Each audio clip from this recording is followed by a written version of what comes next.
For the foundation of our message this morning is found in 1 Thessalonians chapter 1, verse 8 and 9. 1 Thessalonians 1, 8 and 9. For from you the word of the Lord has sounded forth, not only in Macedonia and Achaia, but also in every place. Your faith toward God has gone out, so that we do not need to say anything.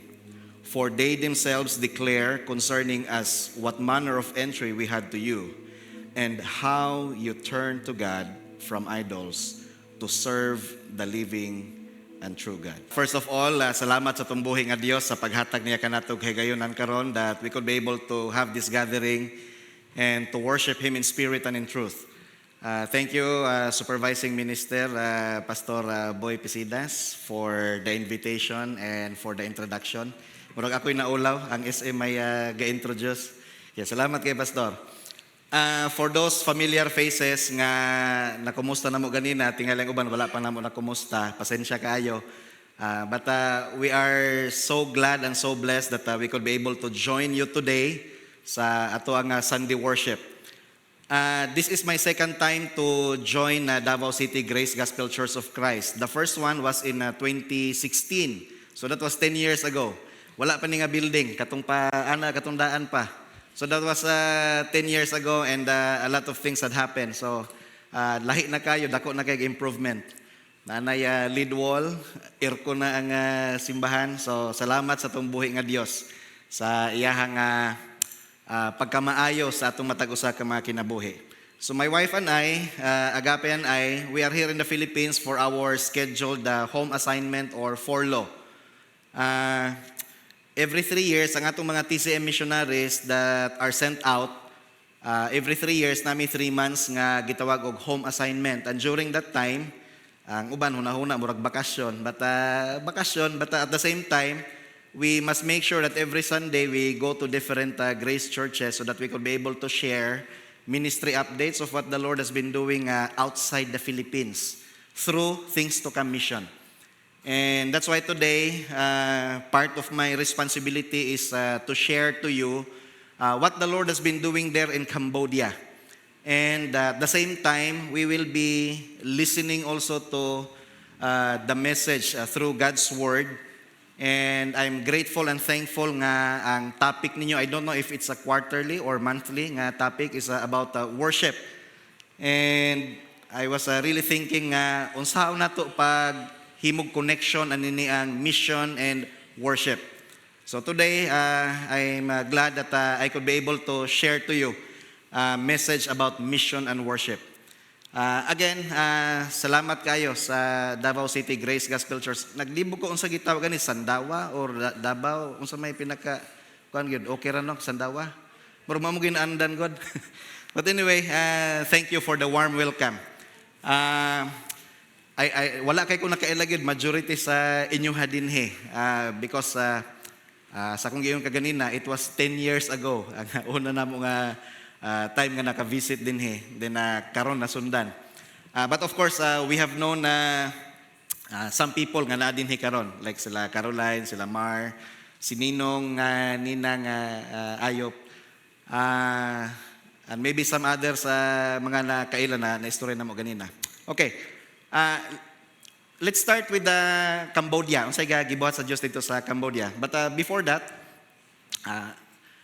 usa ni siya ka special opportunity for us that we could be able to stand here and say thank you. Salamat kaayo sa inyo hagayod nga pagampo, pagsuporta sa inyong faithfulness una sa tanan sa atong buhi nga Dios. Sa inyo nga pagpangalagad. Thank you for serving faithfully through Davao City Grace Gospel Church of Christ. And on behalf of Things to Come Mission missionaries nga inyong ginaampo, ginasuportahan, salamat gayud kaayo sa inyong pagampog, pagsuporta, pag-encourage sa atong mga missionaries. Those who were able to come and visit and share their passion about mission also. So salamat kayo sa inyong faithfulness sa Ginoo o sa buluhaton sa Ginoo, not only here locally but also globally. So thank you kayo.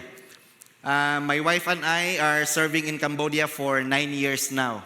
So medyo dugay-dugay na gid po mi dito sa Cambodia, and that's why there are times that every time that we come back here in the Philippines, mag-istorya mi usahay among language medyo naikuan ba, ma-confuse me usahay because when only me and Agape is in the house, magbisaya mi, kay mga Bisaya man mi. But we serve in Manila area, especially sa ako, since 2002 until 2016, so Tagalog po dito sa Manila. And when we went to Cambodia as TCM missionaries, we need to speak the Cambodian language. So, murag mix na ang language na mo.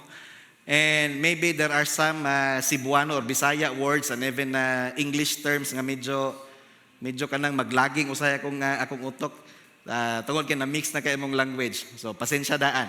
But anyway, I will try my best that I could be able to share to you ministry updates about Cambodia. And at the same time, ang pulong sa Dios nga atong pagpatalinghugan later on. So this will be the Cambodia field update nga gusto namong i-share sa inyo hatanan. If you ask, where is Cambodia located? Maybe some of you have known the country or maybe you were able to go there. Usa sa mga sikat nga tourist spots in Cambodia is Angkor Wat. Kung nakadungog mo, nakakita mo aning movie nga Tomb Raider. So dito gi-shooting sa Angkor Wat in Siem Reap, Cambodia. Another murag dako nga history nga part sa Cambodia is katong gitawag og Killing Fields. In the 70s, naay nag-rebellion dito sa Cambodia, mga Cambodian rapod. And during that time, 6 million population ng Cambodia, then 2 million ang napatay during that time. So, ningsikat ang Cambodia during atuto nga time. And kung mangutana mo, asang Cambodia? So, Philippines, no question. Kaila kitag Pilipinas, sige taglantog news. Ahang bagyo mo agi, murag ana gino. Kita na to. So, Cambodia, nadidere. Maglibog mo taning kuan. Okay. Neighbor namo ang Vietnam sa east, Laos sa north, and Thailand sa west. Cambodia is just 2 hours and 45 minutes direct flight from Manila. Duol ra kayo, no? So, katong medyo hilig nga magturista sa ubang nasod, so we would like to encourage you, why not try and visit Cambodia? So, welcome kayo mo namo dito gyud. You could be able to visit missionaries and at the same time, makita po ninyo atong mga local members. Phnom Penh is the capital city. So thank you Pastor Boy sa pag-pronounce sa insakto nga pronunciation ani. Some people will read it Phnom Penh, but the locals will read it and say it as Phnom Penh. So silent P. So basically ang ministry nato sa Things to Come Mission naka-focus sa capital city, Phnom Penh. Medyo dakog area, Davao, dako paghihapon ng Davao, but Phnom Penh, almost 10% or 15% sa population sa the whole country nadiri sa Phnom Penh, sa capital city. If you are going to ask, ngano man nga ang Things to Come Mission nagpadala og missionary sa Cambodia, kani nga update, you can also check this at joshuaproject.net.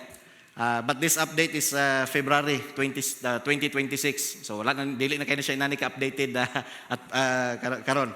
But this was sa gihimo namo ni siya nga presentation February, preparation sa amo nga pag-anid diri sa Pilipinas. 17.8 million is the population of Cambodia, and out of this 17.8, 17.1 ang gitawag og unreached. So if you're going to ask why, unsa ning mga unreached? Diri sa ta sa unsaved.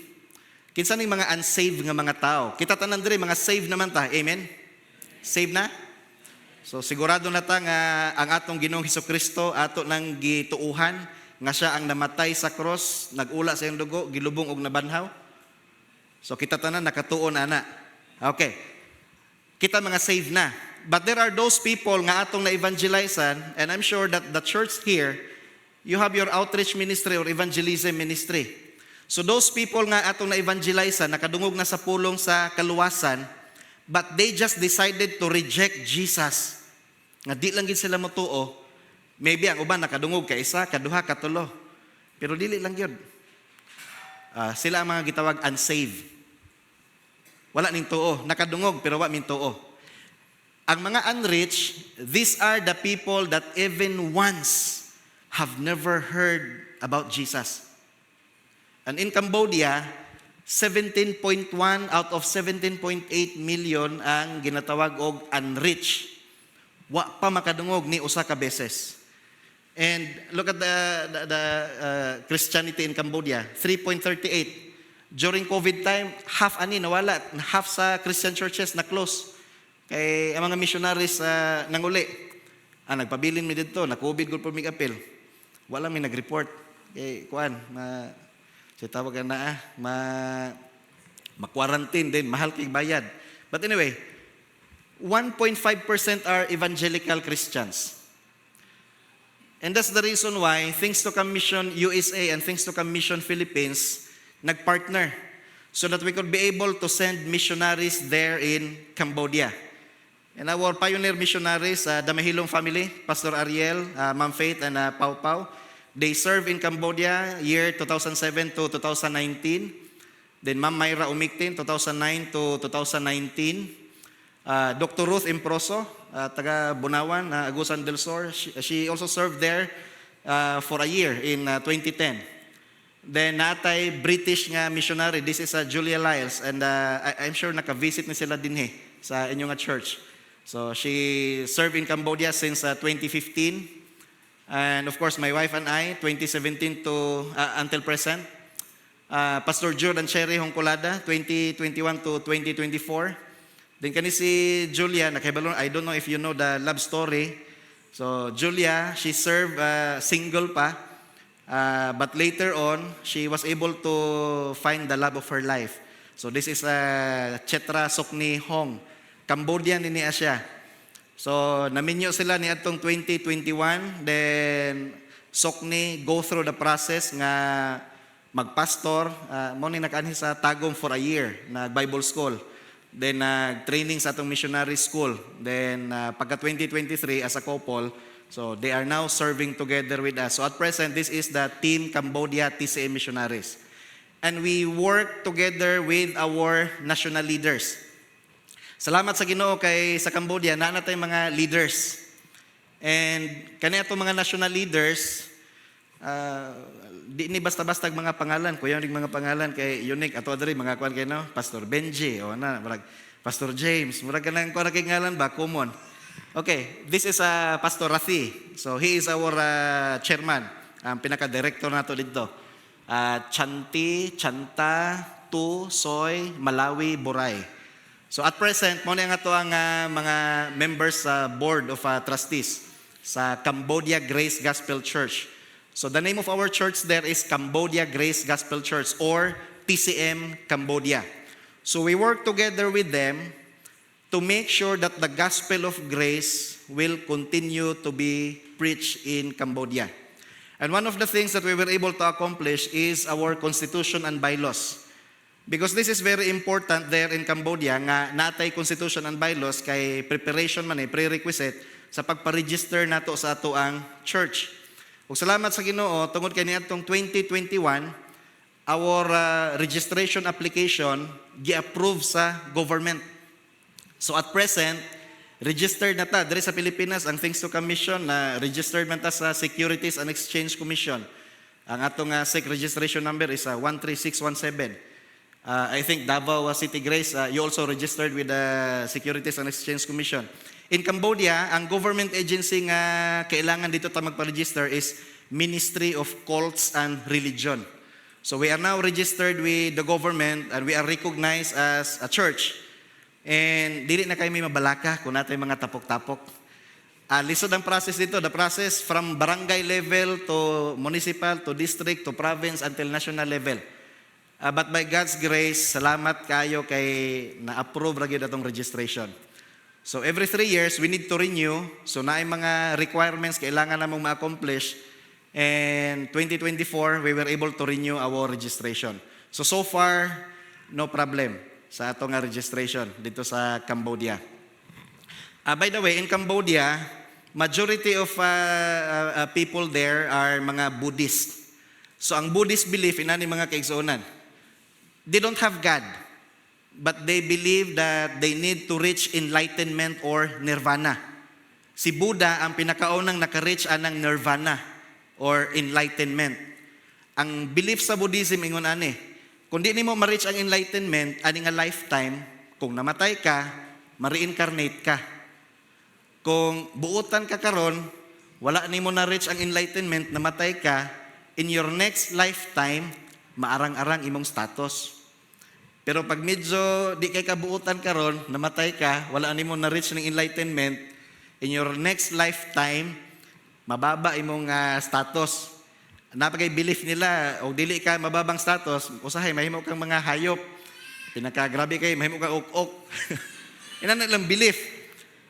That's why one of the challenges there in Cambodia is how we could be able to emphasize the impact of sin.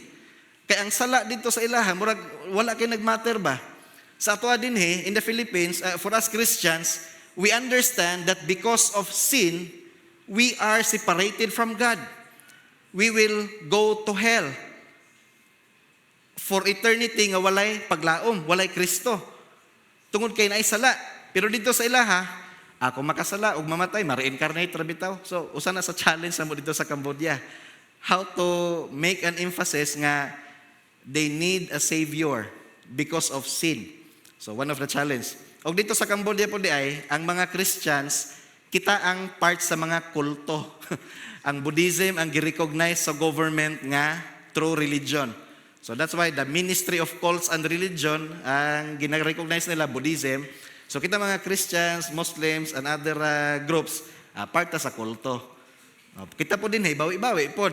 So kita ang tinuod, sila po ng kulto. Bawi-bawi lang. So but we thank God that we were able to register our church, our organization. So dili na kay mi mabalaka. That's why for at present we don't have problems in terms of acquiring a visa or work permits tungod kay naka-register na nga to nga church dadto. These are some of the people nga part sa membership nato. In Cambodia, we need to register and list the names of members, ilahang national ID number, phone number, signature and thumb mark. Because there are times that just randomly the government will just call, ilang i-check, tinuod bagin, membro ka nga simbahan na. Inana dito, kalit-kalit lang kanang i-check nila. Kaya naman po yung mga diligod po maayo kung kanang dito God, na iban nga gabinoang rapod ba? Church kunuhay, pero dautan din ginahimo. Na po inana dito. But the government is now really being strict with the kanang pag-check nila. And there are times nga gina-check nila kung pila ang offering. There is atong church, gina-check ba sa government pila itong offering? Wala, no? In Cambodia, there are times that i-check sa government. Sometimes quarterly, sometimes annually. Pag-check nila, pila offering. Then they will ask, so how much nga percentage sa offering napunta sa charity work? Kaya na ilagi pangita. Part of the requirement. Especially when we are going to renew our registration. So lahi po dito. Medyo challenging, Pastor Boy. Okay. Muna itong mga ministries ito karon sa Cambodia. We base our ministries sa atong vision and mission statement. In our vision and mission statement, natay 5 core values what we are doing there in Cambodia. Fellowship, worship, discipleship, evangelism, and church planting. So diri nagtuyok-tuyok ang mga ministries nga ginabuhat nato dito sa Cambodia. Earlier I said nga nakafocus atong ministry sa Phnom Penh, sa capital city. So this is the satellite map of Phnom Penh. Our first Grace Church is located in Chom Chau. So near sa airport. And nag-start na ang church niya itong 2017. So these are our church members. Asa man ko ani? Daraday. So Cambodia Grace Gospel Church in Chom Chau, Phnom Penh. Mga ministries, same rapod sa mga ministries nato dinhi sa Pilipinas. So naay Sunday worship, Sunday school sa mga bata. Then this is one of the important things that we are doing there in Cambodia. Pag-make sure nga ang atong mga preachers, mga teachers, they really understood the grace message. Because we understand that time will come that missionaries will no longer be there in the mission field. Mabot magin nga time. Di pod pwede nga hangtod matigulang mi dito ra gid mi pod mi pirmi. Di pod manguli pod mi oy. Kasi Mrs. Raba sa Agape nag-iisang anak ra ba ni kuan ni Pastor Osias Cadilinya ug ni Nanay Banje. Maawayan niya ako. Inani mga kaigsunan. we make sure that our preachers and teachers, they have really understood the grace message. So that even if the missionaries are no longer there in the mission field, the grace, the preaching and the teaching of the grace message will continue. So nata ginahimo dito nga mga pastoral training or seminars. Another ministry sa Chom Chow Church is youth discipleship. Then of course, importante kay ni Bible study and prayer meeting. So same mga ministries ginabuhat nato dire.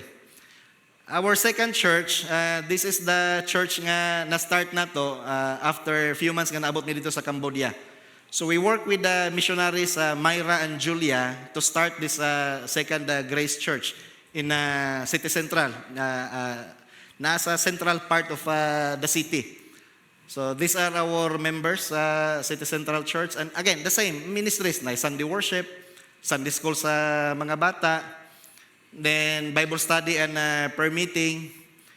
And this is one of the important things that we are doing there in Cambodia, making sure that these men, mga elders nato, equip sila. Kaning duha ka church nato, Chom Chow and City Central, they are now being managed by locals. So kami, mga missionaries, wala na kami nag-apil-apil sa pag-manage sa mga ministries. But we are still there, helping, advising, kung ay mga panginahanglan nga kailangan namong presence or some other things. Nag-apil gihapon mi every Sunday og mga special activities. So, we make sure nga kaning atong mga key leaders kay balogi sila sa grace message. This is what makes Things to Commission distinct, because we believe that the message and the gospel for today is the gospel of grace given by God through the Apostle Paul, and from Paul to us. So at present, through us, we are now the ambassadors of God, the ambassadors of the grace message. And this is the very message that we are also teaching and preaching there in Cambodia, and making sure that the Cambodian grace believers kahibalo o kasabot gayud sila sa grace message.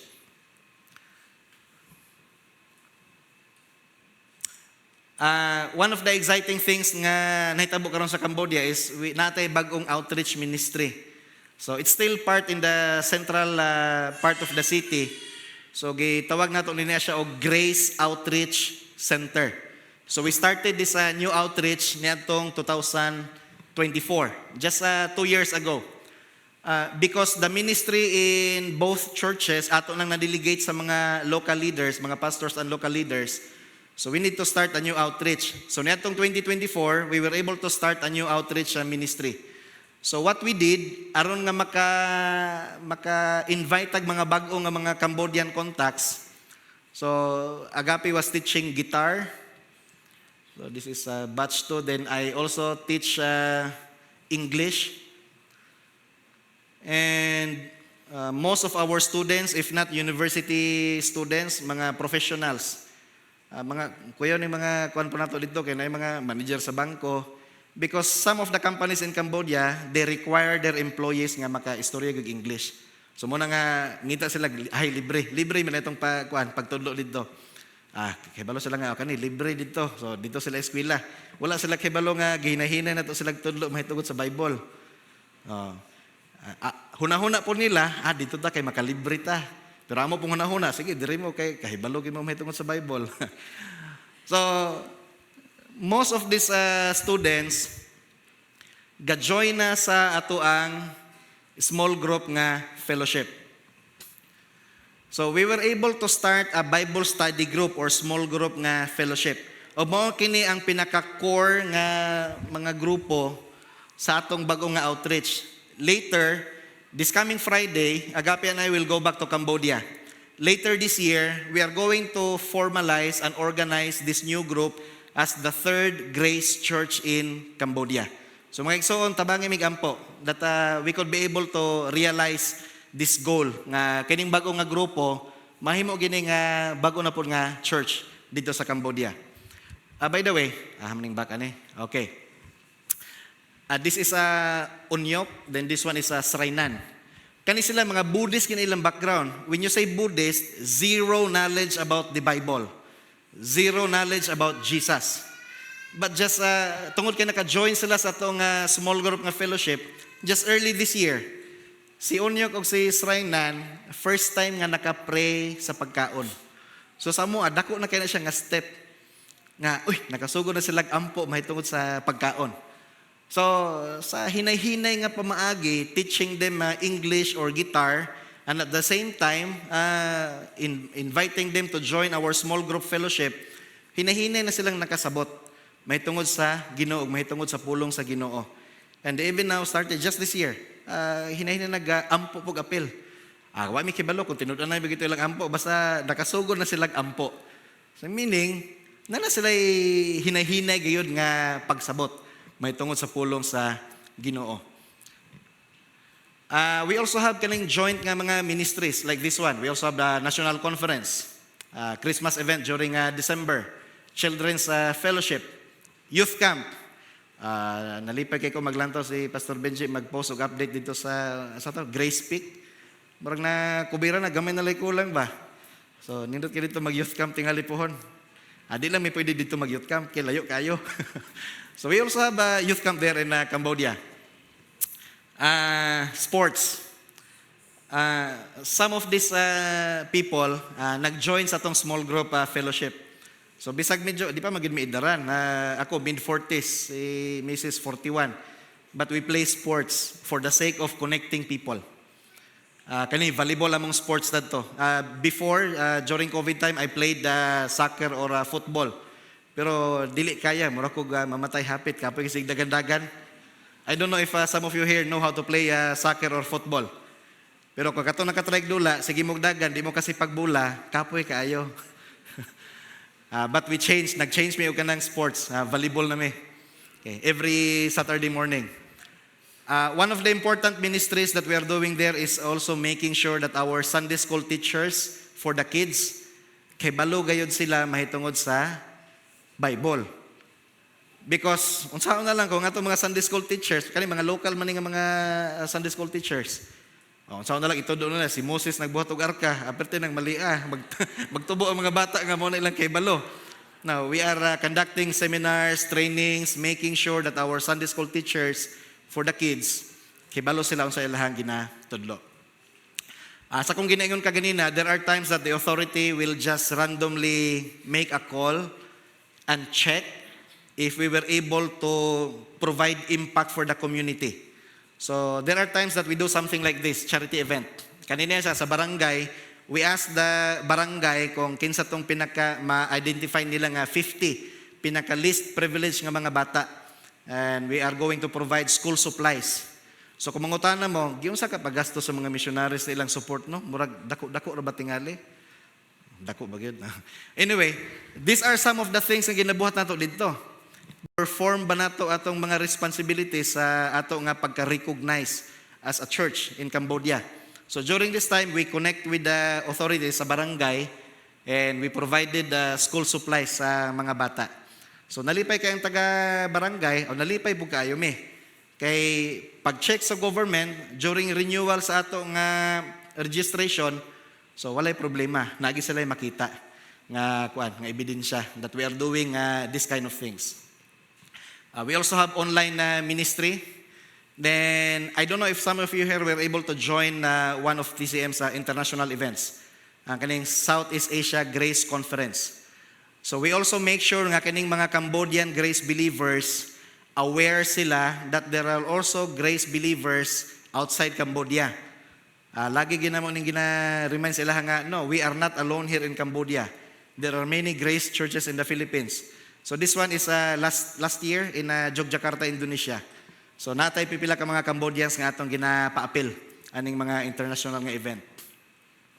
So how can you participate for God's global mission? Dili na tingali ko mangutanan ninyo ani kay inyo naman ning ginabuhat.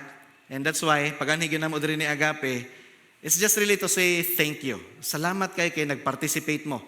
Not only the local ministries, but the global ministries of our Lord and Savior Jesus Christ. But of course, just to remind us, pray intentionally. Don't just pray nga, Lord, pray na mo mga missionaries. No, you pray intentionally, meaning, nakaila mo kinsa inyong ginapray. you know the missionaries, and you know their prayer request. Intentional. Not just random prayer, but pray intentionally. Then, give financially. So, kaning unang duha, murag, wala na ko'y question ani, kay inyo na ning ginabuhat. Pero gusto namong makita, short mission trips. So, we are encouraging you, for those of you who could be able to afford to go outside the Philippines para magbakasyon, na naman ko'y mga nakita ninyo din, nga sige, gawas ba? Di ba? Ato po mo Cambodia. So that we could be able to accommodate you, and at the same time, you could be able to meet our Cambodian grace brethren.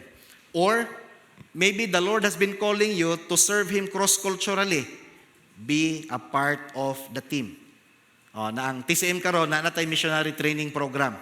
So every 2 years natay training, and if you feel that the Lord is calling you to serve Him in a cross-cultural setting, then you need to enroll. And you need to pray, and you need to prepare. And of course, communicate with the missionaries. Now, mangutan na ta.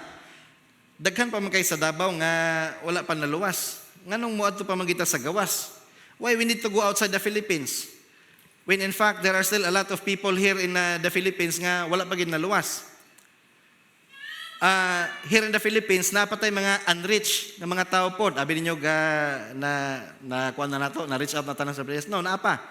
But here in the Philippines, usually, the unreached people groups are mga tribals. According sa statistics, sa study, inani ang ratio. Here in the Philippines, there are 4,000 Christians. They can work together to reach out one unreached Filipino. So 4,000 ka Christians nga Filipino, pwede na magtinabangay aron nga ilahang i-reach out ang usa ka unreached nga Filipino. But in Cambodia, just a comparison, in Cambodia, reverse. Usa ka Christian Cambodian, kailangan niyang i-reach out ang 4,000 ka Cambodians nga unreached. Aron makaingon gyud ta nga na-reach out gyud nato ang Cambodia. And that's the difference. And if you are going to ask why, look at the passage that we read a while ago. 1 Thessalonians 1:9, second part. How ye turn to God from idols to serve the living and true God. Because worship did not exist, or maybe it existed, but dili ning worship nga desire sa Ginoo. Not the kind of worship that pleases God. Not the kind of worship that glorifies God. Like this one. Before, ang mga taga Thessalonica nga nahimo ng believers, unsa sila kaniadto? They serve idols. They worship idols. But because there was mission, there's mission work, when Paul went to Thessalonica, he started to preach the grace message and the message of salvation.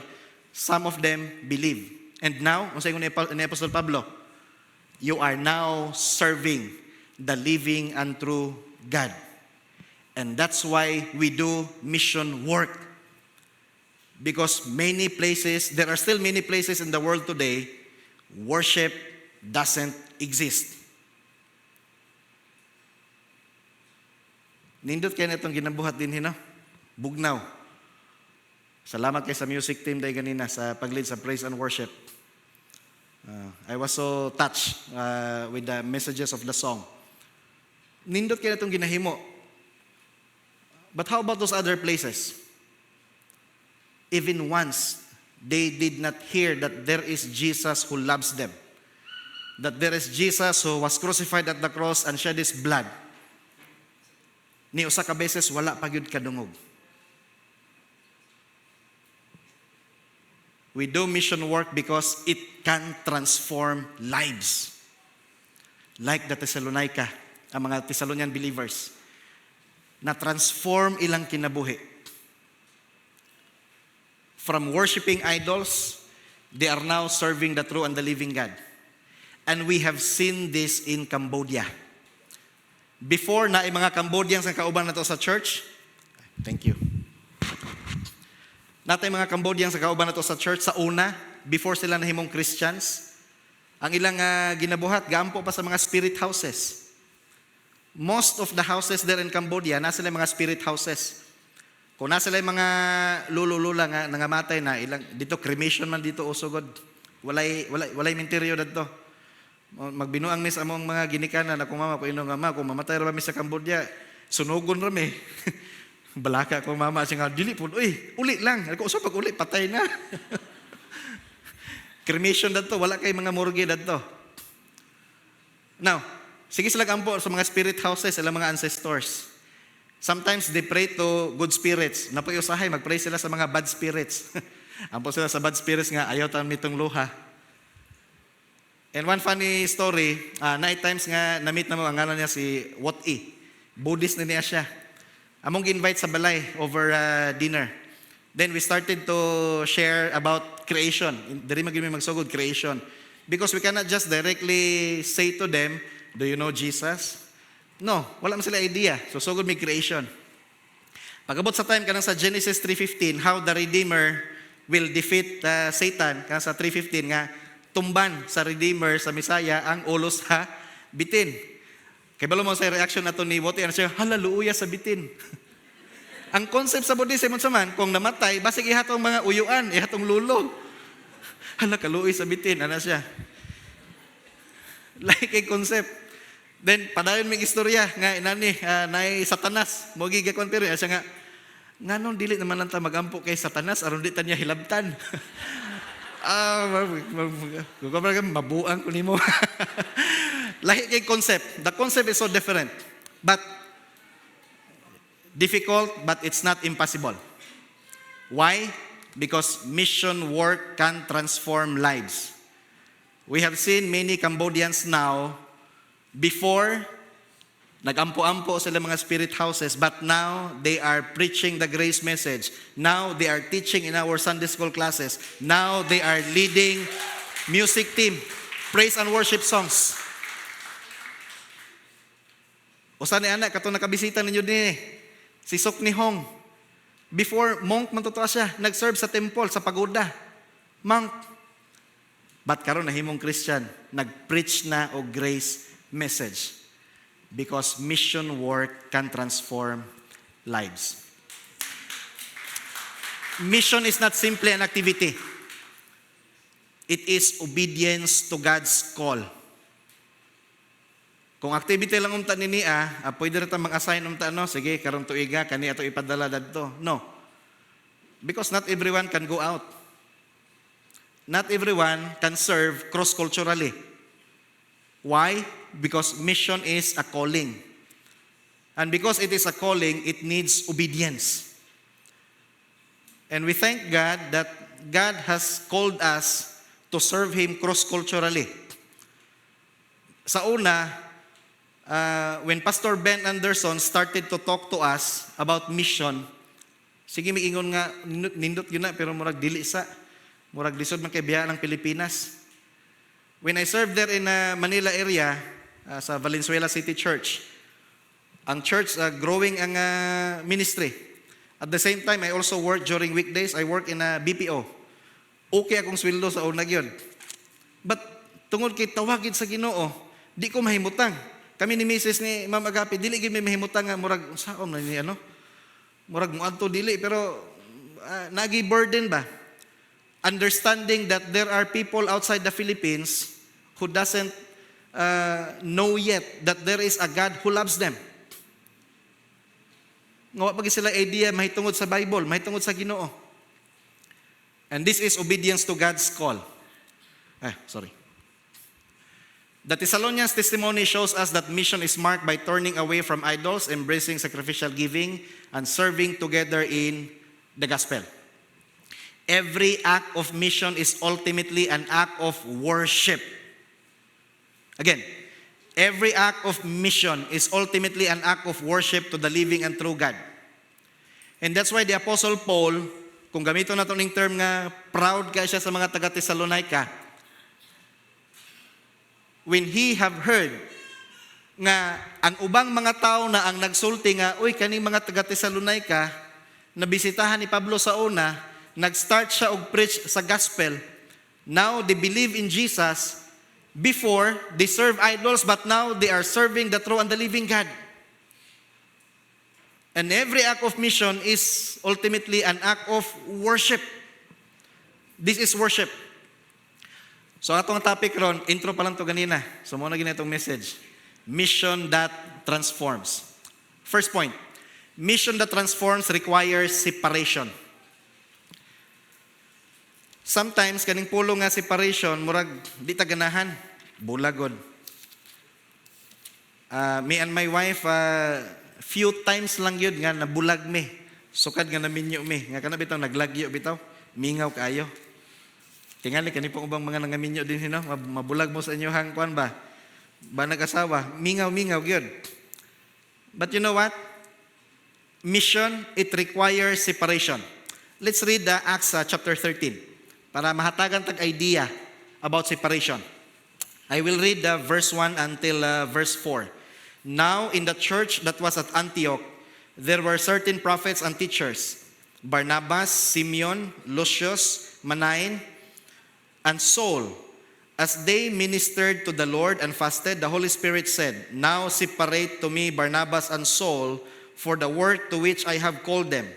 Then, having fasted and prayed and laid hands on them, they sent them away. So being sent out by the Holy Spirit, they went down to Seleucia, and from there they sailed to Cyprus. Okay, background sa tani. Sa Acts chapter 1, si Jesus ning saka na sa langit. Gibili niya ang mga ministries ngadto sa mga apostoles. In Acts chapter 2, advent of the Holy Spirit, powerful kay ang mga apostles. But there were persecutions. Sa Acts chapter 7, kinsay gi-persecute diha nga napatay? Stephen. Kinsay nag-lead sa persecution? Last part sa Acts chapter 7, Saul. So kani si Saul, mo na ning Saul diri karon. Unsay nahitabo di ay? Pag-abot sa Acts 9, si Saul, when he have heard that there are still followers of Jesus in Damascus, murag nagpangusmo nga adtuon nato niya kay mali ra ba gini ilang ginatuuhan. But on the way to Damascus, he met Jesus. Unsay una niya nga question? Kinsa ka? Unsay tubag? I am Jesus whom you have persecuted. Sunod pangutana ni Saul unsa? What do you want me to do? Obedience. Then pag-abot sa Acts 9, nahitabo until Acts 13, na-training si Apostle Paul nahitabo dito sa Arabia, sa desert sa Arabia. Then pag-abot sa Acts 11, naay mga grupo dito sa Antioch of Syria nga nagsugod og gather. At first, they preached to the Jews only. But later on, they expanded the ministry by preaching also to the Gentiles. What was the result? Many Gentiles turned to the Lord. In Acts 11, it was first that those people who follow Jesus were called Christians. Later on, pag-abot diri sa 13, sa 11 di ay, gikuha ni Barnabas na niya si Saul sa Tarsos. So pag-abot sa Acts 13, silang duha, part na sa leadership team. Na 5 ka elders diri na mention sa Acts 13. While nagtigom sila, they prayed, they fasted, nindot ang fellowship, but God intervened. Unsay ingon sa Holy Spirit? Separate me, Barnabas and Saul.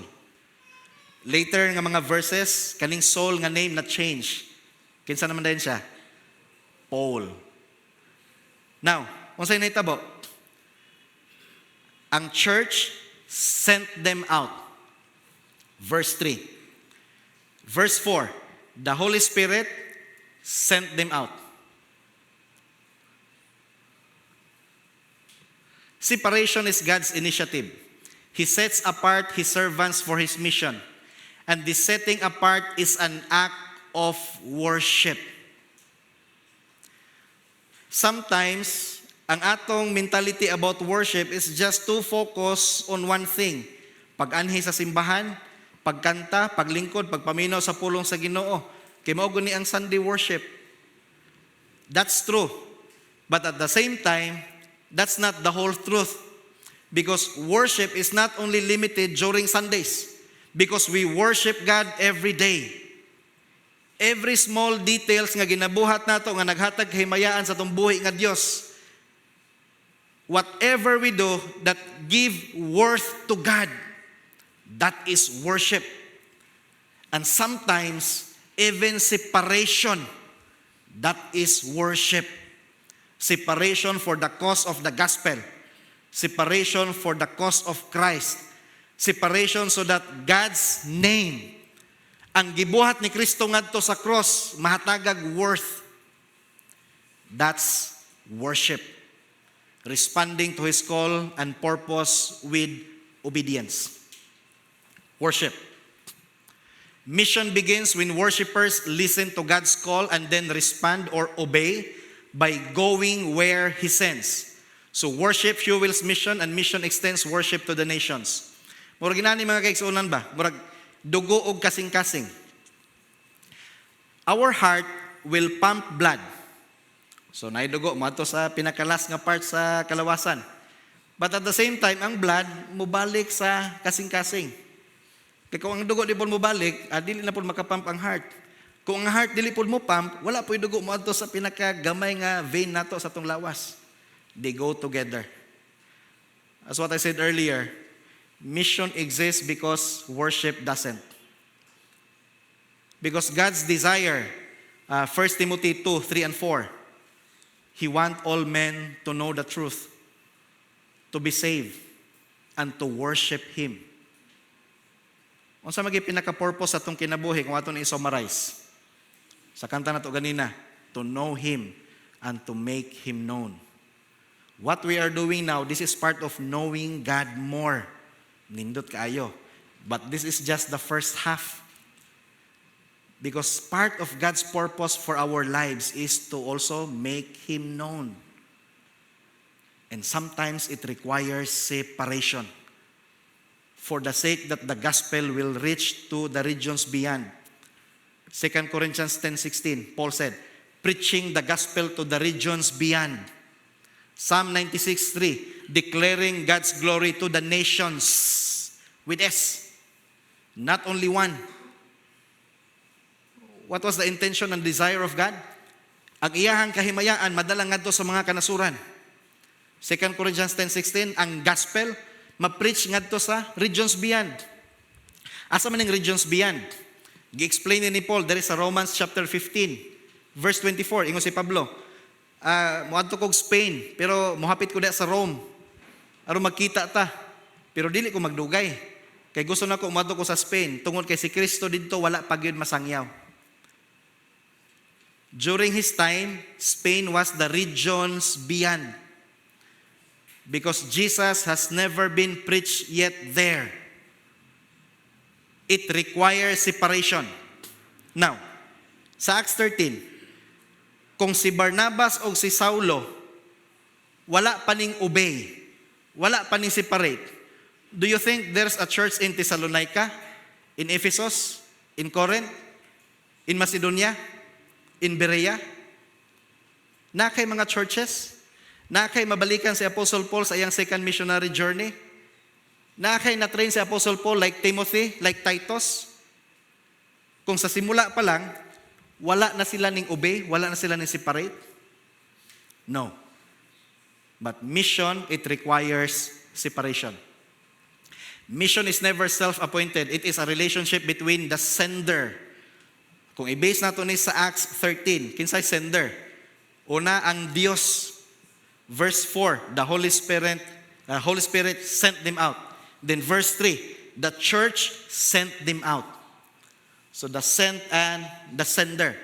Sa to things to commission. Kung ato niya siyang i-contextual. Ang atong mga grace churches, you are the senders. And the missionaries nga inyong ginaampo, inyong ginasuportahan, mo na yung mga sent ones. Og salamat kaayo gid sa atong buhi nga Dios tungod kay inyo haning ginabuhat diri, church. You are part of what God is doing in the world today. Second point, mission that transforms requires sacrificial giving. Let's read first 2 Corinthians chapter 8. Verses 1 to 5. 2 Corinthians 8, 1 to 5. Moreover, brethren, we make known to you the grace of God bestowed on the churches of Macedonia. that in a great trial of affliction, the abundance of their joy and their deep poverty abounded in the riches of their liberality. For I bear witness that according to their ability, yes, and beyond their ability, they were freely willing, imploring us with much urgency that we would receive the gift and the fellowship of the ministering to the saints. And not only as we had hoped, but they first gave themselves to the Lord and then to us by the will of God. So, unsay nahitabo dinhi? Si Apostol Pablo, nagtudlo siya mahitugod sa ministeryo sa paghatag ngadto sa mga taga-Korinto. When Paul was teaching them about the ministry of giving, he was using the Macedonian churches, the Macedonian believers as the example. So, ginani pag-example ni Apostle Paul about giving, ngayang gitudlo sa mga taga-Korinto. Ingon si Pablo, naay churches sa Macedonia. How did Paul describe the churches in Macedonia? Una, lisod, nay affliction, nay poverty.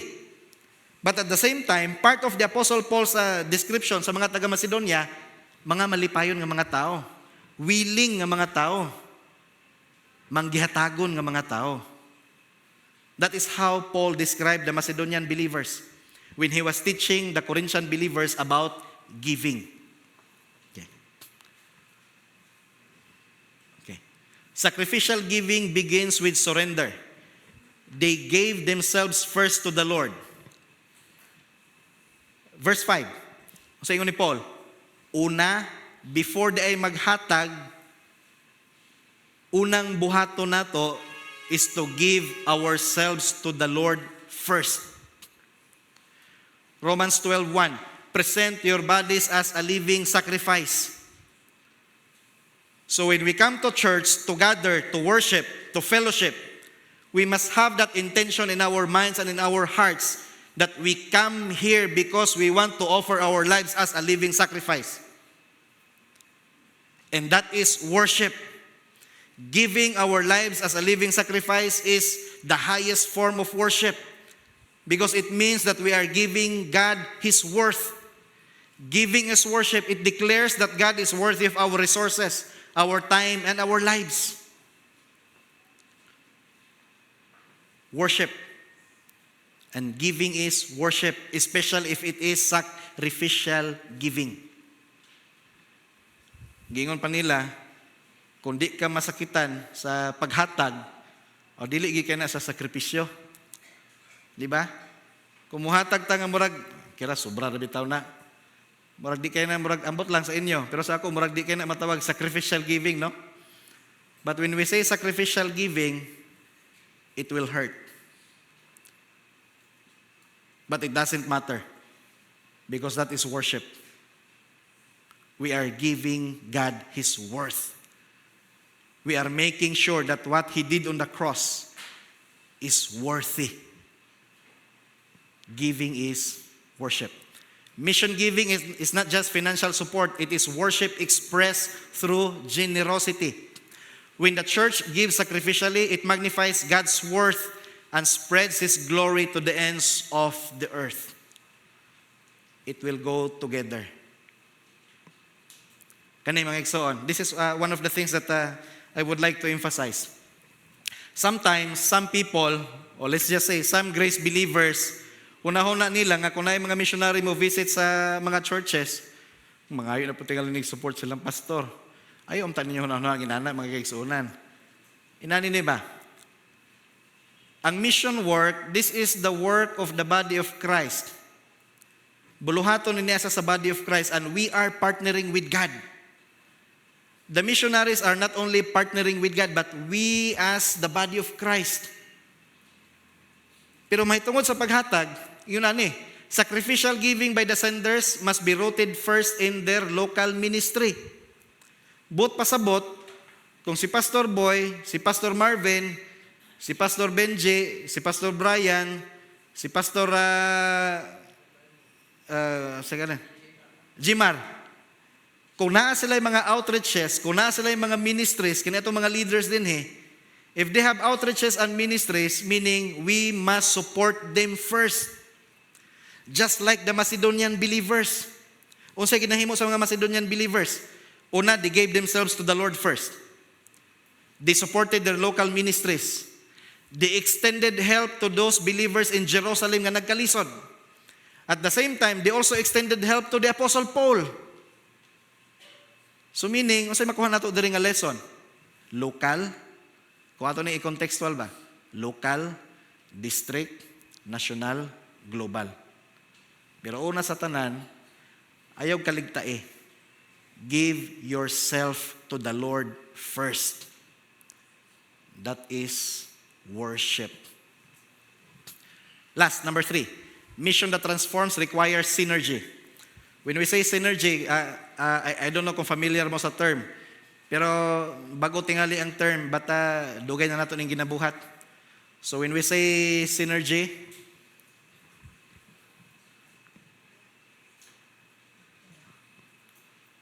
okay, oops. So synergy means believers working together with different gifts but united under one spirit for one mission. So nanira ko ni synergy God. We work together but recognizing and acknowledging that each of us, we have our own different gifts, abilities, capabilities, skills, talents. This is not competition. Serving God is not competition. But when we serve God, we do our utmost best nga kung unsa man ang mga abilities nga gihatag sa Dios sa ato nang gina-offer sa Ginoo. And at the same time, we must also recognize that others will have their own different giftings. But we need to work together for the cause of Christ, for the glory of Christ. Mission impact multiplies when the church moves in unity. Collective labor becomes collective worship, showing that the world that Christ is exalted when His people serve together. Pagkanindot bagid kaayo ang tagyon. When God's people, when the body of Christ work together, ug mao ni makita sa community, mao ni makita sa country, mao ni makita globally that Christians are working together to reach out the unreached, because this is God's desire. This is God's purpose for us as believers, as His ambassadors, to bring the message of salvation to the regions beyond. And mission impact, dako gayud kaayo kung magtinabangay, dili magkompetensya ay. So that's why we must have synergy. What one cannot do alone, the body of Christ accomplishes together. So ito i-summarize. Mission that transforms requires separation, sacrificial giving, and synergy. Why we do missions? Because mission can transform lives. Ang mission hong buluhaton makausab gayod og kinabuhi. We are product of mission. Pastor Vernon Anderson and Darlene Anderson, yan sa Pilipinas na 1958. They started to preach and teach the gospel of grace. And that's the reason why naatay Davao City Grace Gospel Church of Christ. Because there were people before us nag-separate.